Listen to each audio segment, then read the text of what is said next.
کہ ایسی اولاد، پھر ایسے مومنین جو اپنے مرحوم کو یاد رکھیں، پھر ایسے خاندان والے جو اپنے مرحوم رشتہ دار کو یاد رکھیں، یہ مرنے والے کی مدد کرتے ہیں۔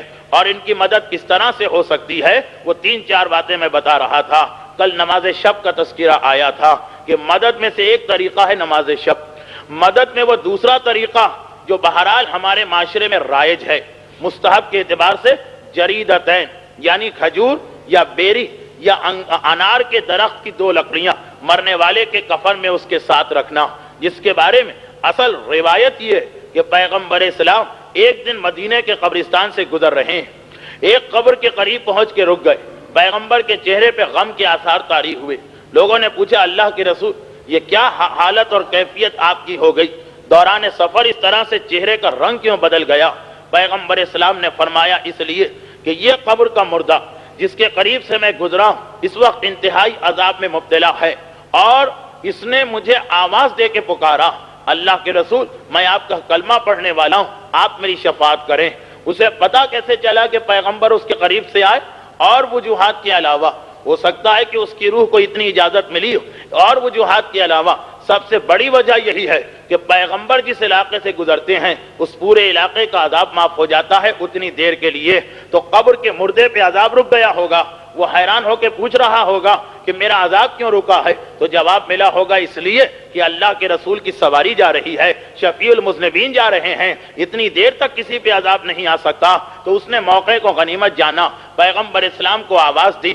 کتاب وسائل الشیعہ ہماری معتبر ترین کتابوں میں سے ایک کتاب، اس میں جو غسل اور کفن کے مسائل کے دوران شیخ حر عاملی نے جریدتین کے بارے میں روایتیں لکھی ہیں، اس میں یہ روایت موجود ہے کہ پیغمبر اسلام کو پکارا تو پیغمبر رک گئے، پیغمبر کے چہرے پہ غم کے آثار۔ ایک آدمی اپنے کلمے کے حوالے سے مجھے پکار رہا، قریب میں کھجور کا درخت لگا تھا، پیغمبر کے حکم سے ایک صحابی کھجور کے درخت پہ چڑھتے ہیں اور اس کی شاخ توڑ کے لاتے ہیں، پیغمبر اس کو 2 حصوں میں ڈیوائیڈ کرتے ہیں اور پھر اس کی قبر کے اوپر یہ دونوں شاخیں لگا دیتے ہیں اور آگے بڑھ جاتے ہیں۔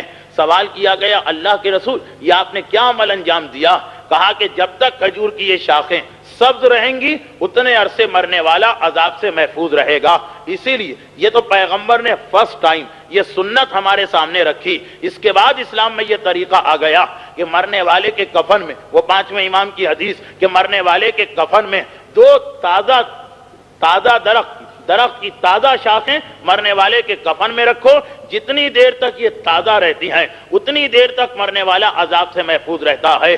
اور یہ بات تو بالکل واضح ہے کہ ان شاخوں کو سوکھتے ڈرائی ہوتے ہوتے کم سے کم 1 دن تو لگے گا، اور اس میں وہ قبر کی پہلی رات گزر جائے گی جو موسٹ امپورٹنٹ رات ہوا کرتی ہے، اسی میں تو سارا ڈیسیشن ہونے والا ہے کہ قیامت تک یہ مردہ کس حالت میں رہے گا۔ تو اگر یہ کھجور یا بیر یا انار کے درخت کی 2 تازہ شاخیں پہلی رات مرنے والے کو بچا کے لے گئیں تو بعد میں بھی اس کے لیے آسانی کے چانسز بڑھ جاتے ہیں، مگر یہ چیز بہرحال ہمارے یہاں کامن پریکٹس میں ہے، اس لیے اس سے زیادہ اس کی ڈیٹیل بتانے کی ضرورت نہیں ہے۔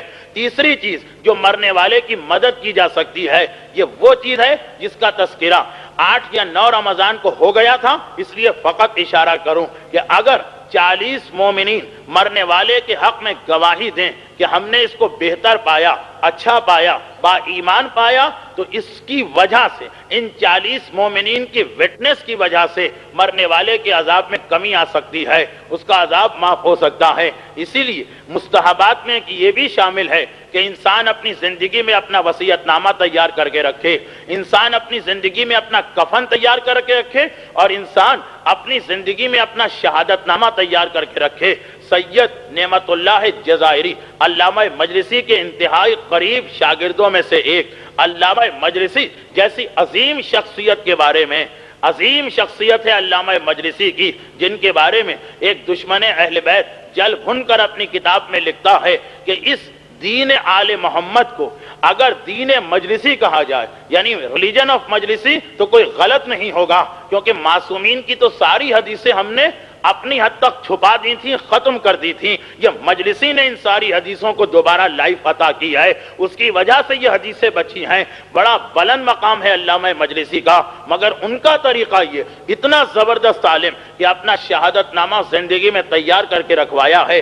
صاحبان ایمان سے گزارش کرتے ہیں کہ تم میرے شہادت نامے پہ گواہی دے کے جاؤ، اور مومنین لکھتے ہیں کہ لا ریب فی ایمان ہی، اور روایتوں میں مسلسل آیا کہ اس کے علاوہ بھی ہر مرنے والا جس کے حق میں 40 مومنین گواہی دے دیں اس کی بخشش اور نجات کے امکانات بہت زیادہ بڑھ جاتے ہیں۔ میں ضمنی طور پر ایک چھوٹی سی بات بتا دوں، آپ نے دیکھا ہوگا کہ ہر دوسری تیسری مجلس کے بعد ایک مجلس ایسی آتی ہے جس میں مسئلے فقہ کے مسئلے زیادہ ہو جاتے ہیں، کیونکہ میں نے محسوس کیا کہ اس کے بغیر بات کلیئر نہیں ہوتی۔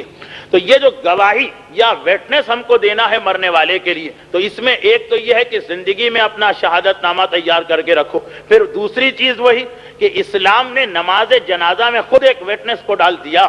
اگر 40 مومنین صحیح طریقے سے نماز جنازہ پڑھ لیں تو یہ بھی مرنے والے کے لیے گواہی بن سکتی ہے، جس میں ان کے ذہن میں کنسپٹ ہو کہ ہم کہہ کیا رہے ہیں، مرنے والے کے حق میں کیا گواہی دے رہے ہیں۔ البتہ یہاں پہ ہمیں انڈیا اور پاکستان میں ایک ایسا گروہ مومنین کا ملتا جو بہت پریشان ہو جاتا، بلکہ ایسے لوگ ہیں انڈیا اور پاکستان میں جو نماز جنازہ نہیں پڑھتے ہیں، بعض لوگوں کے شہادت نامے میں سائن کرنے سے انکار کر دیتے ہیں۔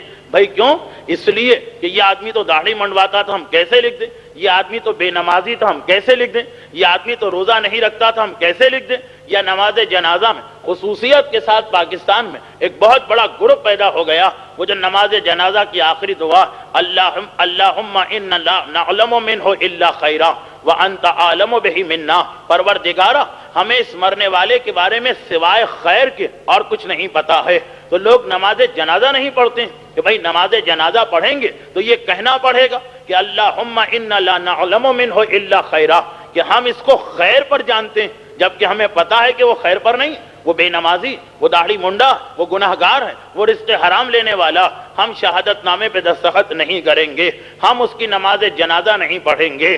اور ایک باقاعدہ مسئلہ بنایا جاتا ہے ہمارے یہاں کہ بے نمازی کی نماز جنازہ جائز نہیں، سوسائیڈ کرنے والے کی نماز جنازہ جائز نہیں۔ میں نے پہلے بھی ایک دن اشارہ کیا تھا کہ ہر وہ شخص جو مومن مرتا، یعنی 12 امامی شیعہ مرتا، چاہے وہ بے نمازی ہو، چاہے وہ شرابی ہو، چاہے وہ جواری ہو، چاہے وہ زانی ہو، چاہے وہ رزق حرام کھانے والا ہو، چاہے وہ سوسائڈ کرنے والا ہو، نماز جنازہ واجب کفائی، نماز جنازہ معاشرے کو پڑھنا پڑے گی۔ نماز جنازہ کے بارے میں یہ نہیں کہہ سکتے ہیں کہ اس کی نماز جنازہ نہ پڑھو، وہ تو نہیں، سارا معاشرہ گناہگار ہو جائے گا اگر اس کا جنازہ نہیں پڑھا گیا۔ اس لیے کہ 12 امامی شیعہ کی نماز جنازہ، مسئلہ تو مسلمان تک کا ہے، لیکن میں فقط اس لیے کہ مجمع جو ہے اس کے اعتبار سے بات کروں کہ واجب کفائی میں سے ہے، چاہے وہ کتنا ہی بڑا گناہگار کیوں نہ ہو۔ بلکہ کسی نے تو کہہ دیا تھا کہ بے نمازی تو اور زیادہ محتاج ہے کہ اس کے حق میں دعا کی جائے، شرابی تو اور زیادہ محتاج ہے کہ اس کے حق میں دعائے خیر کی جائے۔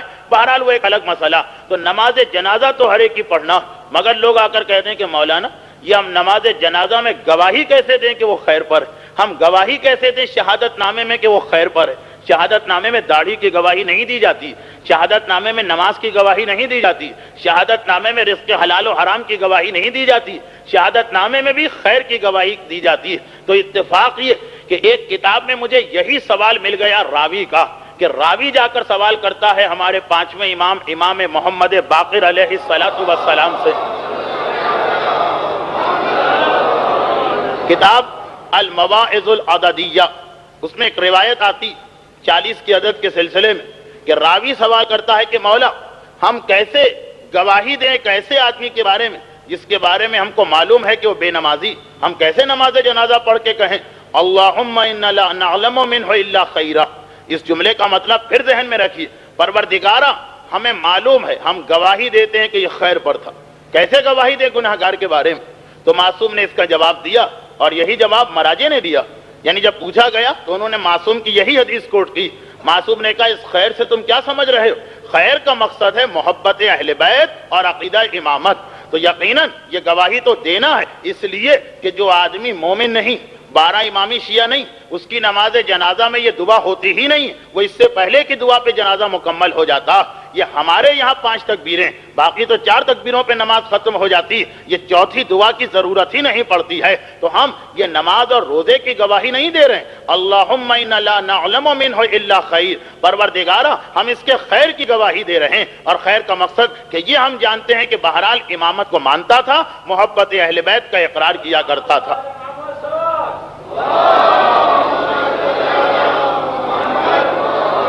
یہ شہادت نامے کا مسئلہ ہوا۔ اس کے بعد پھر وہ مشہور چیز جو ہمارے معاشرے میں الحمدللہ رائج ہو گئی کہ مرنے والے کی جو ایک بہترین مدد ہم کر سکتے ہیں وہ یہ ہے کہ اس کے لیے نماز وحشت پڑھنا۔ نماز وحشت جو بہرحال کافی عرصے تک ذہنوں سے دور رہی، لیکن اب ہمارے معاشرے میں اس کا رواج ہو گیا۔ اور وہ جو تیسری چیز میں نے بتائی کہ 40 مومنین کا گواہی دینا مرنے والے کے حق میں مفید ہے۔ حضرت داؤد کی وہ حدیث اشارہ کر دوں، عابد کا انتقال ہوا، نماز نہیں پڑھی، پروردگار نے سرزنش کی، تنبیہ کی کہ کیوں نہیں گئے نماز جنازہ میں، اور پھر بتایا کہ 40 لوگوں کی گواہی کی وجہ سے وہ بخشا جا چکا۔ تو اس تیسرے اصول کو علماء نے چوتھے اصول کے ساتھ ملایا۔ چوتھا اصول کیا ہے؟ یعنی چوتھی مدد کیا ہے؟ وہ فورتھ ہیلپ جو ہم مرنے والے کی کرتے ہیں وہ یہ ہے کہ اس کے لیے نماز وحشت پڑھیں۔ جو معصوم کی حدیث ہے کہ مرنے والا اپنی قبر میں پہلی رات سب سے زیادہ ان ایزی ہوتا ہے، سب سے زیادہ بے چین ہوتا ہے، سب سے زیادہ پریشان ہوتا ہے۔ میں تو اس مرنے والے کا تصور بعد میں کرتا ہوں۔ اکثر ایسے لوگوں سے مجھے ملنے کا موقع ملا کہ جو لوگ بہت زیادہ ٹریولنگ نہیں کرتے، کم آتے جاتے ہیں، وہ اگر کسی 5 اسٹار ہوٹل میں بھی لے جا کے رکھا جائے تو پہلی رات کو بے چینی محسوس کرتے ہیں۔ بہت سے لوگوں کو میں جانتا ہوں، میرے سامنے وہ لوگ ہیں جو فریکوینٹ ٹریولنگ کرتے ہیں، اس لیے ان کو تو یہ مسئلہ سمجھ میں نہیں آ رہا ہوگا، لیکن خود آپ نے دیکھا ہوگا کہ جو لوگ سفر کم کیا کرتے ہیں، جب کبھی ان کا گھر چینج ہوتا، وہ سفر میں کہیں جاتے ہیں، پہلی رات کو نیند نہیں آتی، اے سی چل رہا ہے، نرم اور آرام دہ بستر لگا ہوا ہے، کمرے میں ہر فیسلٹی موجود ہے، عالیشان کمرہ ہے، بہترین کارپیٹ ہے، مگر پہلی رات ہے تو نیند نہیں آ رہی ہے۔ تو یہ قبر کا سفر کہ جس میں تو ہر آدمی فرسٹ ٹائم ٹریول کرتا ہے، قبر کے اندر تو کوئی فریکوینٹ ٹریولر ہو ہی نہیں سکتا ہے، اب پہلی رات وہاں پہ جا رہے ہیں تو اندازہ کیا جا سکتا ہے کہ پہلی رات کے بعد آدمی وہاں کتنا گھبرایا ہوا اور پریشان ہوگا۔ معصوم فرما رہے ہیں کہ اس وقت مرنے والا انتہائی وحشت کے عالم میں ہوتا ہے۔ اگر اس کے زندہ رشتہ دار اس رات کو اس کے لیے 2 رکعت نماز وحشت بھجوائے تو قبر کی پہلی رات اس کے لیے بڑے آرام سے گزرے گی۔ اور جیسا میں نے بار بار کہا کہ جس کے لیے قبر کی پہلی رات اچھی ہو گئی پھر اس کے بعد آگے کوئی پرابلم نہیں ہے، کیونکہ زیادہ تر قبر کی زندگی کا تعلق وہ پہلی رات پہ ہے کہ آئندہ کیا ہونے والا ہے یہ ڈیپینڈ کرتا ہے کہ اس کی پہلی رات قبر میں کیسے گزرتی ہے۔ تو اب نماز وحشت، اور پھر اگر 40 نماز وحشت پہنچائی جا سکیں تو کیا کہنا، اس میں دونوں باتیں جمع ہو رہی ہیں۔ 40 آدمی گواہی بھی دے رہے اس کے حق میں، 40 دعائیں بھی نکل رہی ہیں اس کے حق میں، اور نماز وحشت بھی ہو رہی ہے۔ یہاں تک بعض مراجع نے لکھا ہے کہ اگر 40 آدمی نہیں ملتے نماز وحشت کے لیے تو 10 آدمی مل جائیں، سب 4 نماز وحشت پڑھ لیں۔ اگر 10 بھی نہیں ملتے، 5 مل جائیں تو یہ سب 5 آدمی مل کے نماز وحشت پڑھ لیں، 40 کا فگر مکمل کر لیں، 8 نماز وحشت پڑھ کر۔ 5 بھی نہیں ملتے، 1 آدمی ملتا ہے مرنے والے کا ہمدرد، خیر خواہ، اس کا سنسیئر دوست، یہ 1 آدمی 40 نماز وحشت پڑھ لے تاکہ 40 کا فگر مکمل ہو جائے، البتہ بے قصد ورود نہیں بلکہ ان 2 اصولوں کو ملاتے ہوئے۔ اور یہاں پر میرے سامنے شیخ عباس قمی کی وہ روایت آ گئی جو شیخ عباس قمی اپنے استاد مرزا حسین نوری کے حوالے سے نقل کر رہے ہیں۔ مرزا حسین نوری مجلسی ثانی کہلاتے ہیں، سیکنڈ مجلسی۔ مرزا حسین نوری نے اپنی کتاب جنت الماوا میں اپنے استاد ملا فتح علی سلطان آبادی کی اس روایت کو کوٹ کیا۔ اب یہ 3 شخصیتیں جن میں ہم تک روایت پہنچی، شیخ عباس جن کی مفاتیح الجناح ہر اعمال کی رات میں آپ کے ہاتھ میں ہوتی، وہ اپنے استاد محترم سے اور ان کے استاد اپنے استاد سے نقل کر رہے ہیں، ملا فتح علی سلطان آبادی۔ وہ یہ کہتے ہیں کہ میری ایک عادت تھی، یہ میری ہیبٹ تھی کہ جب کبھی مجھے کسی مومن کے انتقال کی اطلاع ملتی تھی میں 2 رکعت نماز وحشت اس کے لیے پڑھ لیا کرتا تھا، دوستی ہو یا نہ ہو، رشتہ داری ہو نہ ہو، جان پہچان ہو یا نہ ہو، اس لیے کہ ایمان کا رشتہ سب سے بڑا رشتہ، اس پر ساری دنیاوی رشتہ داریاں قربان، اس پہ ساری دوستیاں قربان، اس پہ سارے کانٹیکٹس قربان۔ ایمان کا رشتہ ہے تو ٹھیک ہے، جہاں اطلاع ملی کہ کسی مومن کا انتقال ہوا اور میں نے اس کے لیے 2 رکعت نماز وحشت پڑھی۔ ایک دن میں بازار سے جا رہا تھا، ایک نوجوان نے میرا راستہ روکا اور کہا کہ کیا آپ ہی ملا فتح علی سلطان آبادی؟ میں نے کہا کہ ہاں، بتاؤ تمہیں کیا کام ہے؟ جواب دیا کہ میں آپ کی تلاش میں تھا، مجھے لوگوں نے آپ کا نام بتایا تھا، میں ڈھونڈتا ہوا آ رہا تھا، بازار والوں نے بتایا کہ یہ آپ ہی۔ پوچھا ملا فتح علی نے کہ کام کیا ہے یہ تو بتاؤ، تو جواب دیا کہ یہ بتائیے کہ آپ کون سا خاص عمل کیا کرتے ہیں؟ ملا فتح علی ایک مرتبہ حیران ہوئے، میں تو پتہ نہیں کتنی دعائیں اور کتنے وظیفے پڑھتا ہوں، اس سوال کا جواب کیا ہوگا؟ کون سا عمل تم پوچھنا چاہتے ہو؟ کہا کہ چند دن پہلے اسی شہر میں میرے بابا کا انتقال ہوا تھا، اور اب دیکھیے یہ نوجوان ایسا جو ملا فتح علی کو نہیں پہچانتا، چھوٹا سا شہر، اس کا اتنا بڑا عالم، اور یہ نوجوان نہیں جانتا، یعنی دوسرے الفاظ میں اس کی فیملی مذہب سے بہت دور ہے۔ تو اس کا والد بھی، اس کا باپ بھی ایسا ہی تھا، ایک جیسا عام سا مومن ہوا کرتا۔ تو وہ کہہ رہا کہ میرے والد کا انتقال ہوا، ہم بڑے پریشان کہ پتہ نہیں ہمارے والد پہ کیا گزر رہی ہوگی۔ چند ہی دنوں کے بعد میں نے اپنے والد کو خواب میں دیکھا اور ان سے پوچھا کہ کیا حالت ہے آپ کی؟ ہم تو بہت پریشان ہیں، اس لیے کہ رزق کے معاملے میں بھی لاپرواہ، اس لیے کہ عبادتوں کے معاملے میں بھی لاپرواہ۔ البتہ ایسے مومنین تو بہت کم گزرے ہیں اسلامی تاریخ میں کہ جن کے یہاں واجبات کا خانہ بالکل ہی خالی رہا کرتا۔ بہرحال یہ لاپرواہ تھا، بہت ہی ایزی لیتا تھا، کبھی پڑھا کبھی نہیں پڑھا، کبھی صحیح کبھی غلط۔ تو والد سے پوچھا کہ آپ کی کیا حالت؟ کہا بیٹا میں تو بڑی پریشانی میں گھر گیا تھا، چاروں طرف سے بلاؤں نے مجھ پر ہجوم کر دیا تھا، عذاب خدا مجھے اپنے گھیرے میں لینے کے لیے آ رہا تھا، اور چاروں طرف سے عذاب آ رہا، ہر طرف سے عذاب بڑھ رہا ہے، آدمی کی کیا حالت ہوگی؟ دیکھیے عذاب کا آنا تو بات کا مرحلہ، عذاب انسان کو ٹچ کرے یہ تو بات کا اسٹیج، خالی عذاب آ رہا، مگر بیٹا عین وقت پر مجھے پتا چلا کہ یہ سارا عذاب ہٹا دیا گیا، سارے عذاب کو دور کر دیا گیا۔ میں حیران ہو گیا، فرشتوں یہ عذاب آ کے کیوں جا رہا؟ کہا اس لیے کہ ملا فتح علی سلطان آبادی نے تمہاری مدد کر دی ہے۔ میرے باپ نے مجھ سے کہا بیٹا بس یہ مجھے قبر میں پتا چلا پھر تو میں بڑے آرام کے ساتھ ہوں۔ اب بیٹا کہہ رہا کہ میں آپ کی تلاش میں نکلا اے ملا فتح علی کہ آپ نے میری باپ کی کیا ہیلپ کی ہے، کیا مدد کی ہے۔ ملا فتح علی کہتے ہیں کس دن کی بات ہے؟ تمہارے والد کا انتقال کب ہوا؟ پتا چلا کہ مثلا پچھلے جمعے کو۔ کہا کہ ہاں بیٹا پچھلے جمعے کو مجھے کسی نے اطلاع دے دی کہ شہر کے فلاں محلے میں ایک مومن کا انتقال ہوا۔ اپنی ہیبٹ کے مطابق مجھے اس کا نام بھی نہیں پتا، لیکن یہ پتا ہے کہ ایک مومن مرا۔ میں نے تمہارے باپ کے لیے اسی رات کو 2 رکعت نماز وحشت پڑھی تھی، اور یہی نماز وحشت کام آئی تمہارے باپ کے۔ تو یہ شیخ عباس قمی خود تحریر فرماتے ہیں کہ میرے استاد محترم نے مجھ کو یہ بتایا، اور پھر اس حدیث کا ریفرنس دیا جو کئی کتابوں میں ہے، کئی کتابوں میں ہے۔ ملا کاظم طباطبائی العروۃ الوثقی رسالہ عملیہ میں یہ روایت نقل فرما رہے ہیں۔ رسالہ عملیہ میں انتہائی معتبر روایت آتی ہے کہ پیغمبر نے فرمایا کہ جب کبھی تمہارے کسی مردے کا انتقال ہو تو اس کے لیے ہدیہ بھیجا کرو۔ البتہ یہ روایت کمپلیٹ ہے، نماز وحشت کی روایت انکمپلیٹ ہمارے یہاں پڑھی جاتی ہے۔ کمپلیٹ روایت یہ کہ جسے ملا کاظم طباطبائی نے العروۃ الوثقی میں نقل کیا۔ العروۃ الوثقی کون سی کتاب ہے؟ یہ وہ کتاب ہے کہ اس دن سے لے کر آج تک جتنے مراجع گزرے سب نے اس کتاب کے استناد کو تسلیم کیا، جہاں جہاں اختلاف ہے وہاں اپنا فتویٰ شامل کیا، ورنہ اس روایت کے اوپر، اس روایت پر آغائے حسین بروجردی بھی تصدیق فرما رہے ہیں، آغائے محسن الحکیم طباطبائی بھی تصدیق فرما رہے ہیں، آغائے ابوالقاسم خوئی بھی تصدیق فرما رہے ہیں، رہبر انقلاب بھی تصدیق فرما رہے ہیں کہ پیغمبر اسلام فرماتے ہیں کہ جس رات کو تمہارے مردے اپنی قبر میں جائیں تو ان کے لیے ہدیہ بھیجو، ان کے لیے چراغ بھیجو۔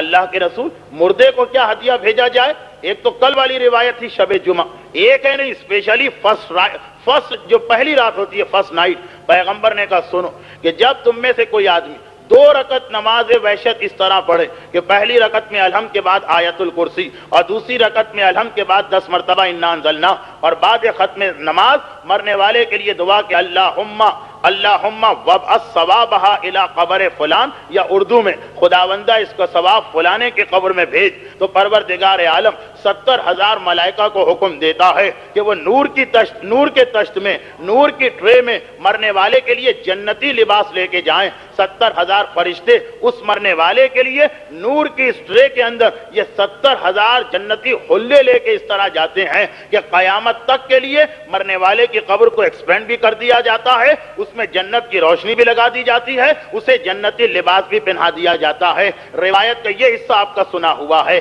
لیکن جیسا کہ میں نے کہا کہ یہ انکمپلیٹ روایت ہے۔ اب اس میں پہلے ایک جملہ اور ہے جو میں نے جان بوجھ کے چھوڑ دیا۔